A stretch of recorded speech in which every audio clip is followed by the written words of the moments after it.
Welcome to Chit Chats, you guys. This is the third one in a part of series that BC Hockey is hosting as part of their Make Hockey More initiative. For those of you that don't know me, and I think most of you have been on before, but I'm Teresa Phillips, and I am the, you guys are kissing and I can't concentrate, BC Hockey Female North Zone Lead. So it's part of my job to offer you enrichment programs like this.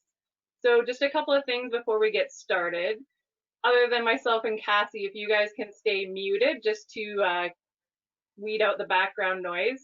And you guys will notice you have a chat box on the top right-hand corner. If at any time you want to ask a question, that's where you're going to ask it. And then when we get to the question and answer period, I'm going to go through those questions and pick a few for Cassie to answer. If you don't want to ask it yourself, just let me know and I'll ask it for you. But really, you girls, you're not going to get opportunities like this, so don't be shy. Ask away. So we've already been chatting for a little bit, and to list all of Cassie's accomplishments, both on and off the ice, would take the entire time that we have. So I'm just going to jump right in and say, Cassie Campbell-Pascall, welcome to Chit Chats. All right. Well, thanks, everybody. I hope everyone can hear me. Just put your hand up. Yep, you can hear me, and it's okay. Perfect. It's working. Just a little bit about myself, because I retired long before most of you were probably born. So, but I used to be the captain of our national women's team, and I captained 2 Olympic gold medals and gold medal winning teams in 2002 and 2006. And then I retired and I became a broadcaster for Hockey Night in Canada. I've been doing that. So this will be my 15th season coming up. So retired for a long time, and I mostly do color for the Calgary Flames now, because that's where I live and it keeps me close to home and close to family. But I also do women's hockey on Sportsnet, and I also do some intermission stuff. And actually just had my studio, my in-home studio set up today for Rogers Sportsnet, as we're going to be covering the playoffs starting July 28th. We have some exhibition games, and so I'll be covering them in the intermissions from my home here in Calgary. And it'll be a little bit different, but it'll definitely be safer for all of us involved and keep less people inside the NHL bubble, which I think is important to keep the players and the coaches and everybody around there safe. So feel free to ask any questions. I'm pretty informal and just like to have fun, but I'm excited to be here for part of Chit Chats. And you know, Teresa contacted me through my website, and you know, excited to make this be able to happen. And you know, I remember being at the Vancouver Olympics. That was my first one, being a broadcaster and getting an opportunity to see the impact that that Olympics not only had on the country, of course, but I think in the province of BC, and really increased the numbers of girls that play hockey in that province. And I think we're giving soccer a good run for their money, although that's a great sport too, and it's a sport that I grew up playing. So I hope all of you play a lot of sports. And throughout this whole COVID, the pandemic, I've been home here in Calgary with my family. I have a 9-year-old daughter, and I'm glad to say that I helped her pass grade 4. So we did some homeschooling, and we got to spend some time. Normally I'd be off to the Women's World Championships. So I work part-time with our national women's team, and we were heading off to be in Halifax, and it was the busiest time of my season. So I'd go to the Women's Worlds, and then I would work with the team and hopefully win a gold medal. And then I would head off to the NHL playoffs. So that all kind of got kiboshed because of this pandemic, as you all know. But the Women's Worlds is going to be back in Halifax next year, and I hope to be there with the team in an advisor role and working with the leadership group that they have there, and working with the coaches and the great staff that Hockey Canada has. So, you know, the interesting thing about the pandemic, it's kind of like hockey, right? There's the ups and there's downs. And it's the same thing with me and my family. It was nice to be home and spend a lot more time together, but we sure missed kind of normalcy, and we missed hockey, and we missed, you know, my daughter's sports and different activities that she's involved in. And but you know, it's funny, as an athlete, as a former athlete, and someone who is now working in broadcasting, I sort of have always had the mindset, I think because I got to play the sport of hockey, that I've always wanted challenges in my life. I've always wanted, expected them. I've always wanted challenges, because I think those are the things that make us better. And sometimes they're not easy ones, like this pandemic, and sometimes they're a lot harder than what we faced just playing the sport of hockey. But nonetheless, I think we can take a little bit from what we've gone through here and a little bit from what we know because we play the greatest game on earth in hockey, and what we can do when we're faced with a challenge in our life. And whether it's at hockey, whether it's at school, whether it's at home, whether it's with a friend or a personal issue, whatever the case may be, I think that challenges give you a great way to learn about yourself. They give you perspective and they give you motivation. And for me, a long time ago, you'd have to research this, but in 1998, it was the first ever Olympics for women's ice hockey. And I was fortunate enough to be an assistant captain of that team at the age of 24. And it didn't go so well. We lost in the final to the US, and they actually won the first gold medal at the Olympic Games for women's hockey. And we were expected to win. And of course, when you put on the Canadian jersey in this country, if you don't win, don't come home. You know, that's kind of the mentality that we have. And we're proud Canadians and proud hockey players. And we feel that as athletes. Sometimes we feel that pressure, but we enjoy it. And we also train with the expectation that it's gold or nothing. So I remember the next day after we lost that gold medal, and I actually had to get drug tested, which is what happens at the Olympic Games. And you go through doping control, and they make sure that you don't take any banned substances. And so I showed up for my drug test the next morning, and it ended up being one of the best experiences of my life, because after I finished my drug test, and of course I passed, everything was good, I ran into one of the great Canadian speed skaters in our country, and she's from Winnipeg, Manitoba, and her name is Susan Och, and she's a two-time Olympic silver medalist. And I had never met her before, but I knew, of course, who she was, and I had watched her in previous Olympic Games, and she was a mentor and a hero of mine, and someone that I got to see on TV. And so it was pretty excited to have her approach me in the Olympic Village. And she came up and she introduced herself to me, and she shook my hand, and I'll never forget this moment. You know, it's the great Susan Och, and she said, "Cass, congratulations on the silver medal last night." And I said, "Well," I said, "Susan, it's, you know, not like a speed skater where you get a time and you get to stand on the podium and you still get to see your flag raised to the rafters. You know, as a hockey player, we'd almost rather be in the bronze medal game and win than the gold medal game and lose, because at least you kind of won the last game." And she looked at me, and this was quite some time ago, but I've never forgot it. And you'll always have these moments in your life that you won't forget, that impact you, that make a difference. And this was one of those moments for me. And she said, "Cass, do you know how many people in this world don't get a chance to be Olympic athletes, and how many Olympic athletes don't get a chance to be medalists?" And so I learned over the next 4-year cycle, and of course we were able to change the color of that silver to gold in 2002, which was the first one for Canada. And I was fortunate enough to be the captain of that team. But I learned in that moment about perspective, and I learned about I needed to become a better athlete, a better leader, and more importantly, a better person, you know, in order to change that color, in order to change what we wanted to be, what was our next goal, which was to win a gold medal in 4 years' time. So sometimes those challenges in your life, they give you this sort of second look at yourself. Am I going about things the right way? Can I do things better? You know, is my mental approach or is my attitude positive enough to change the color of the medal, if you will, or change the outcome? And I think that was a lesson for me that I take with me now in my broadcasting career, and being a parent, and you know, being at home with my family. So another thing about challenges is that they can give you motivation. You know, sometimes when we're playing hockey, especially right around Christmas time, for whatever reason, I find it gets a little sluggish. You know, it's like halfway through the season and you can't quite see the championship time coming. And, you know, you're just kind of thinking of other things and family. And, you know, it's the same with NHL players. And it was the same with a lot of us who played on the Olympic team. You just kind of need this extra motivation. You know, you need a break, but at the same time, you need some extra motivation.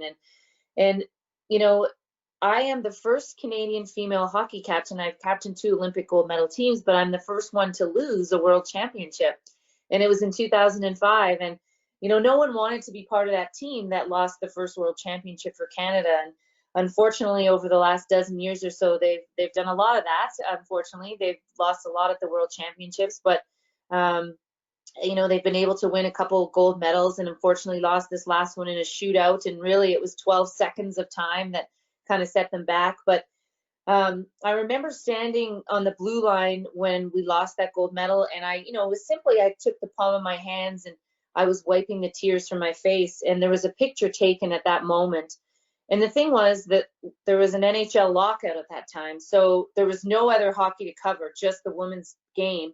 And we really hadn't had a lot of coverage since the Olympic Games in 2002. So it was really new, and you know, not a lot of people followed us in the media. Like our parents kind of showed up to our games, and our grandparents, which was very nice. And after we lost that World Championship, we landed in Toronto as a team, and we then dispersed to where we live across the country. And we didn't allow a goal the entire tournament. We lost 1-0 in a shootout to the US in that championship. And it was about 8 months prior to what was going to be the next Olympic Games. And the headlines on the newspapers were, "What is wrong with our women's hockey team?" And so we land in Toronto, and we come out, you know, get our luggage, and we come out to meet our family and our friends. And there's like a whole bunch of media in the airport. And there's no way it's for us, women's hockey. I mean, no one ever covers women's hockey, but of course there was an NHL lockout. So we became this really, really, really important story, like we always should have been all along. And there was like 15 reporters and camera people and newspaper people, and there they were to see us. And I said to our media person, I said, you know, why can't they show up when we win, you know? And I think that when you're a captain of the team, you better show up in the good times, but you also better even more so show up in the bad times and be there for your teammates. And this was definitely a bad time after losing, and it was a tough trip home. You know, you're on a flight from Sweden and you head to Frankfurt, and then you go Frankfurt to Toronto, so we were all a little tired. And just as I was about to step up and address the media and answer all the questions, a gentleman put a newspaper, you know, really close to my face, and he said, "Cass, you know, what do you think of this picture?" And there it was, the picture of me standing on the blue line, wiping the tears from my face. And I was like pulling my eyelids, you know, down to my chin, right? Because I was wiping the tears. And that's when the picture was taken. And it was kind of an ugly picture, if you will, of myself, and probably the ugliest picture of anyone ever. There it was on the front page of the newspaper. And I looked at this reporter and I just said, you know, "Sir, I guess you couldn't have found a better picture." And he said, "Well, this one tells the story. This one tells the story of what happened. And, you know, there's questions now. Is this team going to be good enough to win in 2006? Well, we dominated in 2006. We outscored our opponents 46-2, and we defended our gold medal. So that really wasn't an issue. But I remember getting into the car with my dad, and we're heading home to what was my hometown at the time, was Brampton, Ontario. It still is my hometown, I guess. But I live out here in Calgary. And my dad didn't say a word to me the whole ride home until we finally got into the front door of the house. And he said, "Cass, did you see the front page of the newspaper?" And I said, "Yeah, Dad, I did." And my dad's great, and he's always supported me, but he kind of just didn't know what to say to his daughter, who just lost the first World Championship for Canada. And I said, "Yeah, Dad, I did. I actually had it shoved in my face at the airport." And he said, "Well, I called the sports editor." And I said, "What do you mean you called the sports editor?" He said, yeah. He goes, I called the sports editor. I canceled the newspaper prescription. He's had it for like 25 years. He canceled it. And I said, "Dad, what are you doing? Like, women's hockey is finally getting coverage, and one of the parents is going to get upset at the sports editor." And he said, "Well, they wouldn't have put a picture of a man, and why a woman?" And really what he was trying to say was, "Why did you put the ugliest picture of my daughter on the front page of the newspaper?" You know, and it was new to all of us. And I said, "Dad, women's hockey is on the front page of the newspaper." I said, "Can you believe it? Like, there it is. It's not in the corner in the sports section or on the back page. It's on the front page of a major national newspaper." And I went upstairs to my old room at my parents' house. I lived out in Calgary at the time, and I was just stopping in to visit. And it had been turned into a scrapbooking room, so it was great. There was tons of scissors, and I cut the picture out, right? This awful picture that reminded me that I never want to stand on the blue line and listen to the wrong anthem with the wrong flag being raised. And it gave me the motivation I needed in that next 8 months time to what I knew was going to be my last Olympics, because I was getting through a tough injury that I'd suffered about a year before. And when things got a little tough, I would pull that picture out, and it reminded me that I never want to feel that way again. And so sometimes that's what challenges do to us. They give us motivation, and they're there for a reason. And at first they hit us like a ton of bricks. It's like, we're never going to get over this challenge. We're never going to be able to face it. And then you just get an opportunity to sit back and think about what's happening that's really tough in your life, and you get an opportunity to learn from it. And so I think that's what makes hockey players so great, is that we have this ability, as soon as we fall down, we have this ability to get back up. And that's the great thing about our game. And that's the great thing about what our game teaches us that we can use for the rest of our life or in school. I know most of you haven't been going to school probably lately, doing a lot of homeschooling, but these are things that lessons that we can learn in hockey about perspective and motivation that we can take throughout the rest of our life. You know, one thing before we get into questions and is I wanted to talk about the importance of fun. And I can already tell there's one group there, there's about 5 or 6 of them on the screen, and you're all having a good time, and you got your sweatshirts on, some of you got your team jerseys on, and I know how much fun it is to play minor hockey, and I remember those days very well. And that's the same thing when you get to the elite level. And I can't stress it enough that you need to continue to play multiple sports at your age. And the reason why is not only do you become a better athlete, you become a more well-rounded athlete, but you also get to meet new friends and you get to be around different people.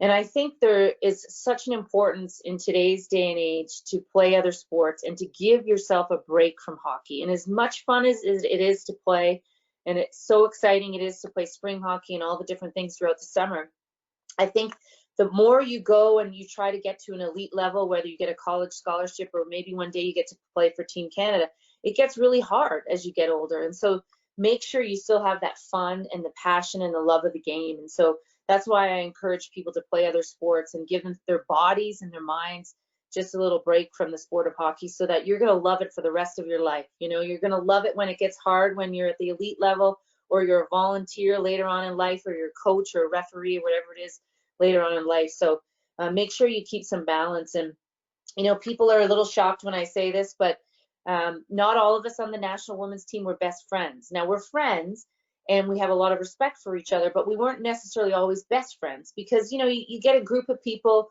that work together and work that hard together for such a long period of time. You're going to have some issues and some arguments, and some people just have different personalities. But I can tell you, we have a special bond for life. And that's because we still had this ability to have a lot of fun together. And we did things outside of hockey. We would go tobogganing. So we would get trays from the University of Calgary and we go tobogganing down the hills. This is what we did as grown women playing for the national women's team. We would go to the movies together. We would curl. We'd go curling. We would do things completely outside of the sport of hockey, so that we really truly got to know each other and who we were and what made other people tick and their personalities. And that was really important, because I really felt that even if we all weren't best friends, we developed this special bond. And it wasn't just through winning, it was through having fun together, getting to know each other. And the more you get to know each other outside of hockey, outside of your sport, the more you'll trust each other. And the more you trust each other, the more willing you'll be to play your role. And that's not only with our teams as we play first line, third line, you know, third pairing defense, you're the second goalie, whatever the case may be. You learn to trust each other as friends, because you've had fun together and you've done things outside of not just having fun on the ice and having fun at practice and having fun at skills and all those things that we do, but really going out and having fun. And I know my daughter just started playing hockey a couple years ago, and the best thing is the end of the year team parties, where the parents, we get to know each other, and then her and her friends get to know each other even more, and they build a bond for the following year. So, you know, those are sort of my 3 things I wanted to talk to this group about. Was about perspective and learning from challenges, and getting perspective from those and getting some motivation from those things. And also just the importance of having fun playing minor hockey and minor sports. And it's really fun to win. There's no question about it. And I hope you win every single game. But at the same time, hockey is about losing, and it is about challenges, and it is about trying to overcome those things as a team. And so as long as we can have fun along the way, I think you'll be successful in that department, regardless of what happens as far as the record and who scores and who doesn't and who makes the save and who doesn't. We have to remember that minor sports should be about fun and getting better and you know, becoming better people and future leaders. And that should be the basis of why you play sport, is to make yourself better in different ways. So Teresa, I don't know how you want to open up with questions, but I'm open up to ask away, and we can continue to tell stories. I'm pretty flexible here. Awesome. I'm just touching on what you were just talking about, and being a captain, you know, oftentimes the girls they get to pick their leadership group, and sometimes they pick their best friends. But what qualities would you suggest the girls look for in a leadership group within their team? Well, I think it has to be someone that pretty much gets along with everyone. And again, not about being best friends with everyone, but I think someone who's not just sticks to one group. I don't think that's a good idea. You know, someone who kind of always tries to engage everybody in a group environment and always tries to include everybody. I think someone who's a really good communicator, and that doesn't necessarily mean that they're rah, rah, rah in the dressing room. They could be the quietest person in the dressing room, but if they can, you know, get their thoughts across and their thoughts come from a team point of view all the time, I think that's a good sign of a great leader. And, you know, someone who can play any role. You know, some of the great players that I played with could only play one role. And if that wasn't the role that they were given, then, you know, a lot of times they didn't make the national team. And that was the thing about the national team. It's not necessarily all the best players across Canada that make the team. It's the best team, right? That the best players that can fit into a team setting that make it. And so it's really important, I think, for leaders to be versatile, be willing to play any role to help your team win. Obviously, you have to be a good player. You know, you have to be able to, you know, be on the PK and the power play and be versatile in that sense for your coach. But I think the best way to describe a captain, I think, is someone who always just puts the team first and believes that if they put the team first, then the team will be successful. That is some great advice. I do have a question in the chat from Jennifer Blair. Do you want to unmute yourself and ask the question, Jennifer? No. She's like, forget that. I know. There's your mom. Yeah, Mom, do you want to ask? Just unmute. You have to unmute yourself. Yes, I just did. Avery's wondering, sorry, I'm Jennifer. This is Avery.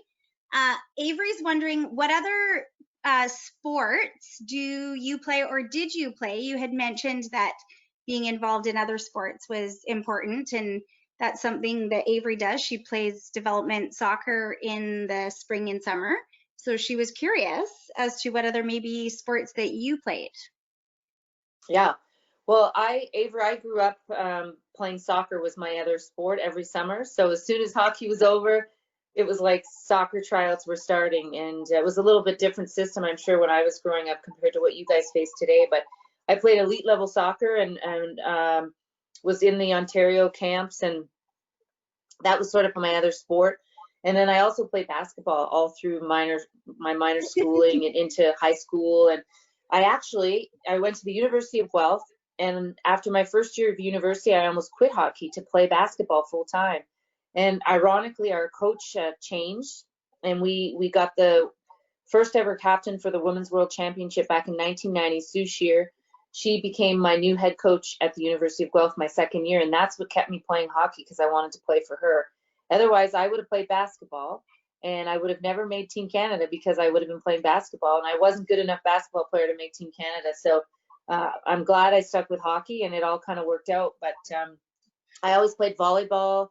You know, back when I was going to school, you could play every sport. You could play tennis, badminton, you name it. I played every sport I could join at school, but my two most sports other than hockey were basketball and soccer. Oh, a lot in common. Yeah. What is Avery? I can see your sweatshirt. What does SA stand for? Is that your school? No, Salmon Arm. Salmon Arm. Oh, okay, cool. We played in Salmon Arm. We played at the SO Nationals in Salmon Arm. I forget what year that was. It was a long time ago. Long time ago. Hey, Maddie, do you want to ask your question?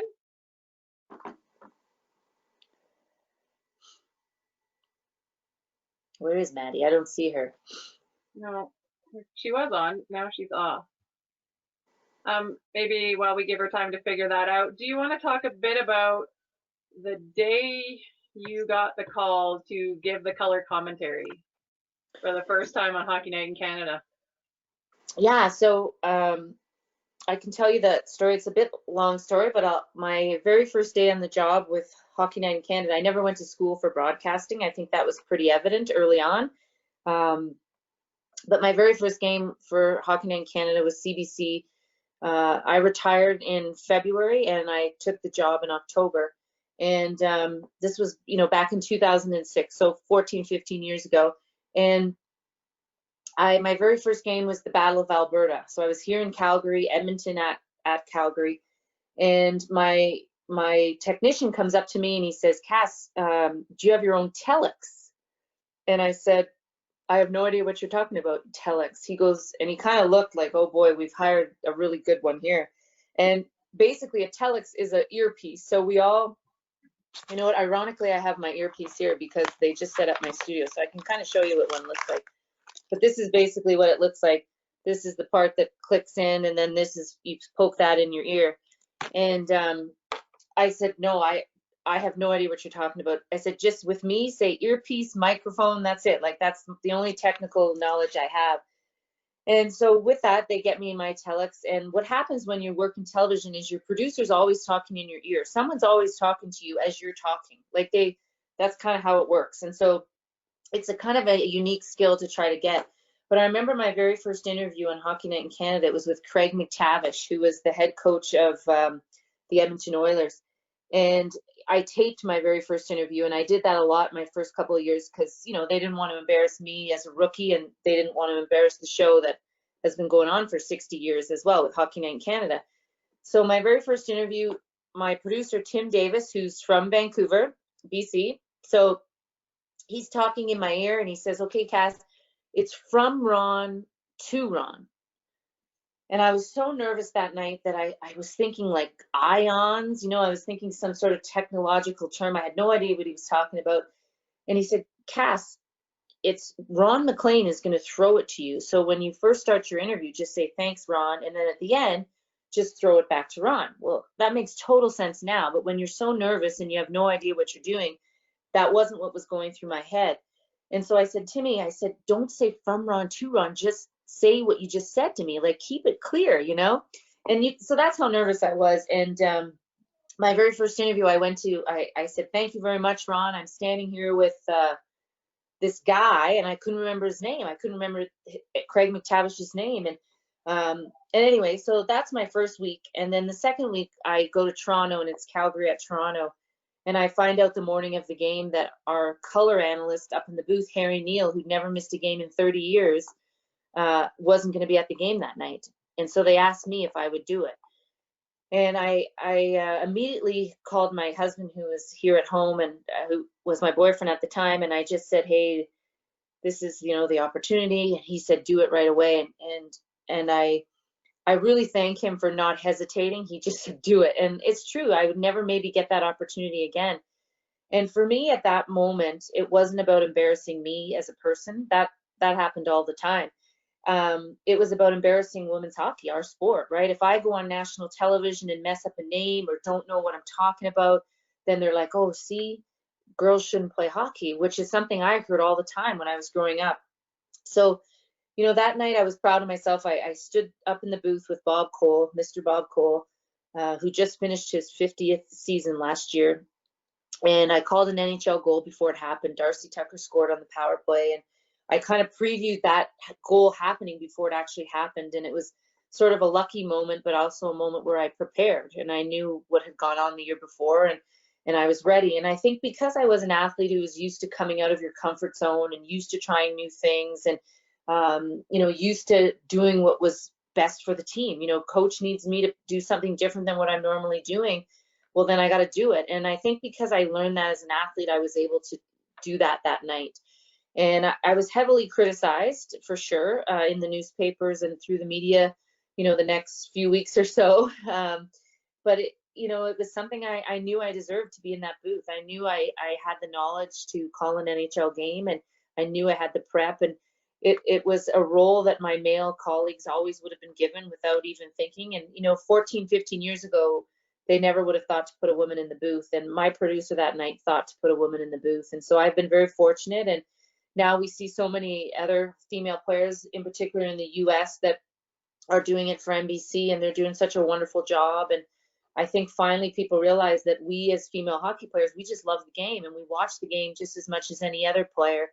And we train just like the men do when we get to the elite level. And we just love the game just as much. So it was a nerve-wracking moment and took a lot of criticism, but I, got to do 30 more games of color that year when I was hired as a sideline reporter, and worked, with CBC doing both sideline reporting and color analyst. And then when I moved to Rogers Sportsnet, I had to kind of prove again that I belonged up in the booth. And finally, this will be my 4th year in a row just doing color up in the booth and being an analyst. And this year I'm actually in the playoffs going to be doing intermission with Kelly Rudy and Brian Burke. Hi, hey, how's it going? And yeah, so that's one of those things, right, where you get an opportunity, or your coach says, hey, I want you to play left wing. Well, what do you mean I got to play left wing? I'm a right winger.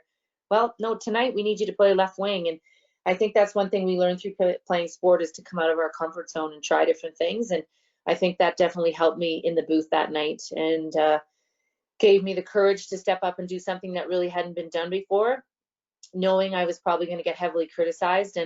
But here we go. The rest is history. So it's been a really fun ride.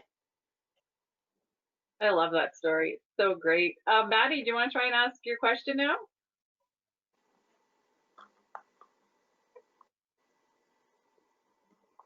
Maybe she's on mute. I can't see her for some reason.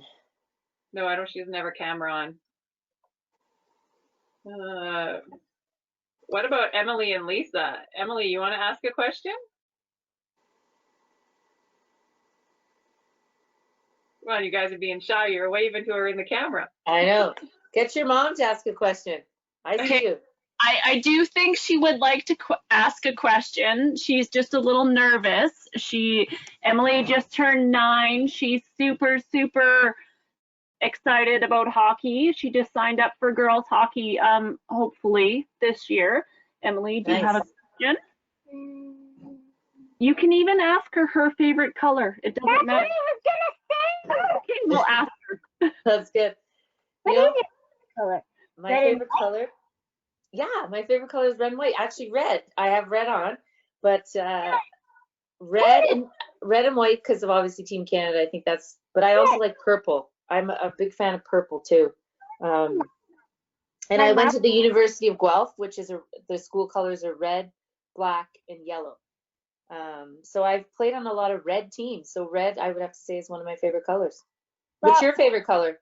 I have a few, but from last year, for when I was initiation. Well, no, you were a novice last year. Yes. We were Vanderhoof Bears. Oh wow, that's a cool name. Mm-hmm. Yeah. I just saw. I think Teresa. I just saw Janae. Is that the right? Janae just asked a question. Yeah. Okay. She just asked. I saw it come up on the chat. When did I switch to play girls hockey? So I started playing boys hockey, and guess where I actually started playing hockey? You'll never guess. Anybody? Well, you're all on mute. Where do you think I started, Janae, playing hockey? Teeny Town. Teeny Town. No. Do you know where I started playing? In the USA. So my dad, I know. Look at Jennifer, the Blair family. They're beside themselves right now. Avery. Yeah, my father got transferred to New Jersey, which is just north of New York.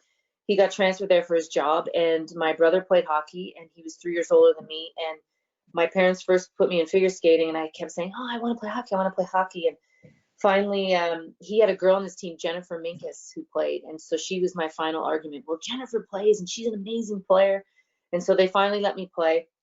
And I had a really short haircut. So the boys didn't even know I was a girl until the end of the year. We had a swimming party.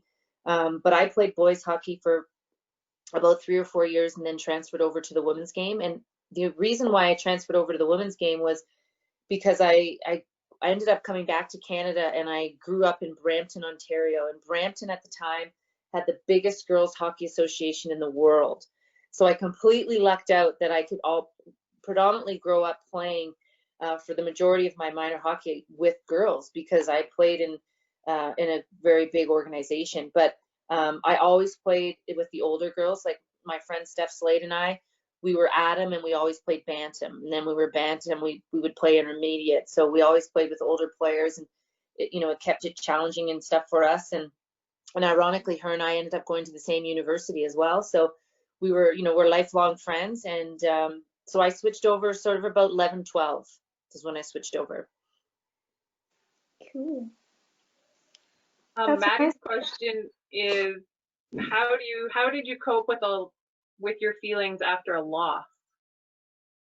Well, I think at first it's pretty genuine and pretty real. It's I try to be respectful of my opponent and shake hands and make sure I don't say anything bad when I'm shaking hands in the line. But it hurts, it hurts to lose, especially at the elite level where you might only get one chance in 4 years to win an Olympic gold medal. So I remember that 98 loss very well. It's still something that stings to me to this day because it was a group of women that really only had one chance at winning an Olympic gold medal, and they were the true pioneers of our game. So like Stacey Wilson and France St. Louis, and to not be able to win it for that generation of players, it still bothers me to this day and still kind of haunts me to this day. But I think when you lose, you learn more about yourself than when you win, and I definitely did. And I really had some self-reflection after those Olympics and knew I had to be a better player, and ended up moving to Calgary to train full time and made some changes and that I think helped to make me a better player and eventually get named to be the captain in that next Olympic cycle. So, I often think that losing is a good thing because I think it teaches you things. It makes you think about, okay, what do I need to work on to be better? What do we need to work on to be better as a team? And you don't often do that after a win. After you win, everything's perfect, right? So I think just to understand that every loss, there's something to learn from it that can help you win down the road and just help you to become a better player and maybe a better person too. So just like any challenge in your life, any loss in your life, you can get some perspective from it and you can get some motivation from it as well. But it's not fun. Losing's not fun. And that's a sign of a good character person too. You don't want to like to lose, right? So it's a good quality to not like to lose. No, absolutely. Girls, we're running out of time here, so if you have questions you want to ask, now is the time. I have another thought. What advice do you give to the girls when they hear girls shouldn't play hockey? Girls don't play hockey. Well, just remind them that we have 7 women in the Hockey Hall of Fame right now. And I'm fortunate enough to be one woman on the Hockey Hall of Fame selection committee. We've had how many Olympics now? We've had what, 6 Olympics? How many world championships have we had? I think just use it for motivation. And I got to tell you, when I first walked into the Olympic Stadium in '98, we walk in for the first time not as just Team Canada hockey players, but as Team Canada, your Olympic team with all the other sports.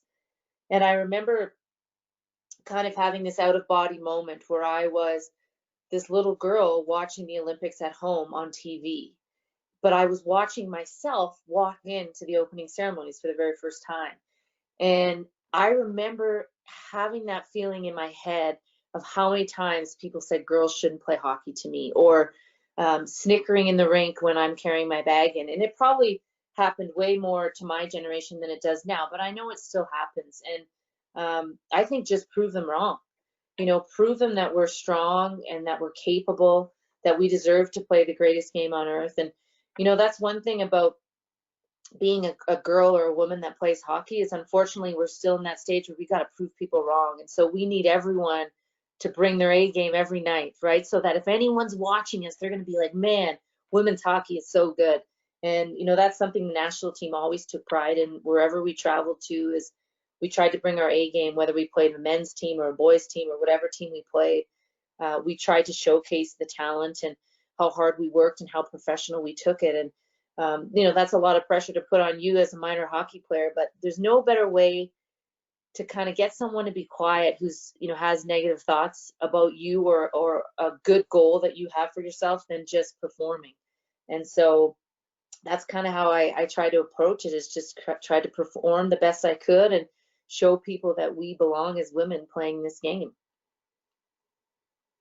I'm getting a text here, so I think the John Shuley group wants to ask a question. Is that the big group there? Yeah. Girls, can you unmute yourself?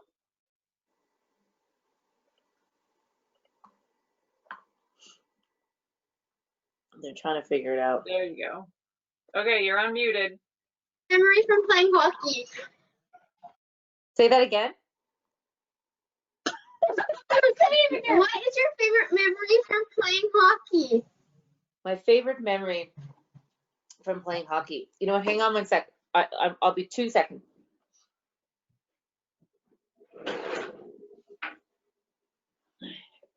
So, my favorite memory from playing hockey is in 1995. It's a long time. You probably all weren't born. Is we won a university championship with the University of Guelph, and I was the only national team player on our team. And we played against the University of Toronto, and they had like 6 or 7 national team players, and our team won. So that was pretty cool. And then this right here, this is it. This is the gold medal from 2002, the Olympics. And I don't just have it sort of hanging in my back pocket. It's kind of hidden here in my house, but I just took it out to show you guys. So this was the first ever gold for Canada at the Olympic Games in women's hockey. And this is the one here. And we lost 8 times in a row to the United States of America. We only played them 9 times. And the 9th time we played them, we beat them in the gold medal game. And we beat the American Dream Team because they had been centralized for 4 years because the Olympics were in the United States. And so they were expected to defend their gold from 98. And to win this and to win it with such adversity we faced throughout the year was pretty special. And so I would say those two are equal to me, like winning Olympic gold and winning a university of championship with the players that I play with every year for 4 years and train with are equally probably the most special moments in my favorite memories. So there you go. What was your motivation? You said you played them 9 times. Without Nice. the 9th time was the win. What was your motivation? Well, I think we kind of got tired of losing, and yeah, I don't know, for just to refresh people's memory that are of my generation, we also had, I think, 16 penalties called against us or something like that compared to them. Like they had barely any. And I think at that point we'd been through so much adversity as a group. We had a veteran let go and replaced by a young rookie, and you know, that kind of divided the team a little bit. And you know, our coach almost got fired, and we just had a lot of things kind of go on behind the scenes that a lot of people don't know about. And I think by that point we faced so much adversity that the clock could have fallen down at center ice and we would have skated around it and won. So I think we were just in the right frame of mind to just finally win one. You know, just never, who cares what's happened to us all year, and we haven't been able to beat them. We didn't have confidence against them, and we just found a way to win. And we did it without a lot of our star players because we didn't have a lot of power play time. We had a lot of penalty kill time. So a lot of our penalty killers played a lot of ice time, and our star players would just move down the bench and give us room to get out there and kill the penalties off. So I think by that point we'd all just really been through enough that we just came together and played the best game that we could play that year. That is some great advice. So ladies, we're at the end of our time here with Cassie. So I want to thank you so much for joining us and, you know, sharing your wisdom with these girls. And I'm going to throw it over to you to just wrap it up here. Well, first of all, Teresa, thank you so much for this opportunity to be part of Chick Chats. And I commend you for being a great leader to these young girls. And they might not realize it now, but they're going to realize it later, just the impact that you've had on them behind the scenes. And so thank you so much for that. And thanks to the parents who happen to be on this call for allowing your girls to play. You know, I think there's so many times where girls have asked their parents, can I play hockey? Can I play hockey? And there's been a lot of no's. So, you know, I know it's an expensive game, and you might have sons and boys involved and other kids. And so just saying yes to allow your daughter to play hockey, I really want to thank you for that. And for the players, if I was to give you 5 seconds here, and we're not going to actually do this exercise, 5 seconds to learn something about someone that's in the room with you right now, you will learn something in 5 seconds. And so understand that every time you go to practice, every time you go to a game, every time you're doing, you know, you're at school in a different class, you always have an opportunity to learn something and to better yourself. And, you know, that's something that I still do to this day. You know, people talk about my leadership and I say, well, yeah, I'm still learning about leadership. Like I'm still trying to get better. And that has to be your mentality in everything you do. And don't strive for perfection. There is no such thing as perfection, okay? Strive for consistency and strive to just be the best you can be every single day. And I wish you nothing but the best of luck. And hopefully we all can go back to school in September and we can all start playing hockey again in September. And my fingers are crossed. And just want to wish you guys the best of luck. So thank you very much. Thank you so much. Good night, guys. All right, take care. Thanks, everybody. Thanks, Thank Cassie. you.